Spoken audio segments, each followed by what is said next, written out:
Poor digestion, low immunity, gas, bloating, mood స్వింగ్సా? అయితే your gut might be the reason. అసలు gut health అంటే ఏంటి? మన స్టమక్‌లో లార్జ్ ఇంటెస్టైన్, స్మాల్ ఇంటెస్టైన్‌లో సమ్ ట్రిలియన్స్ ఆఫ్ బ్యాక్టీరియా అంటే గుడ్ బ్యాక్టీరియా అనేవి ఉంటాయి. వీటినే గట్ మైక్రోబయోమ్ అని కూడా అంటాము. ఈ గట్ మైక్రోబయోమ్ అలాంగ్ విత్ స్టమక్‌లో అంటే ప్యాంక్రియాస్‌లో సెక్రీట్ చేసే some digestive enzymes, bile juices ఇవన్నీ కలిపి మనం తీసుకున్న ఫుడ్‌ని ప్రాపర్‌గా, ఈజీగా డైజెషన్ అయ్యేలాగా చూస్తాయి. గట్ ఫ్రెండ్లీ బ్యాక్టీరియా డిస్టర్బ్ అయినప్పుడు మన బాడీలో జరిగే మెటబాలిజం కూడా డిస్టర్బ్ అవుతుంది.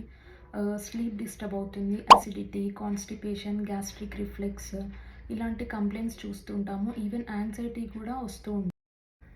So junk food, stress, sedentary life style అంటే ఎక్కువ యాక్టివిటీ లేకుండా స్క్రీన్ ముందు ఎక్కువ కూర్చునే వాళ్ళకి, ఎక్కువ యాంటీబయాటిక్స్ యూస్ చేసే వాళ్ళకి, ఆల్కహాల్, స్మోకింగ్ ఇవన్నీ కూడా గట్‌లో ఉన్న గుడ్ బ్యాక్టీరియాని డ్యామేజ్ చేస్తాయి.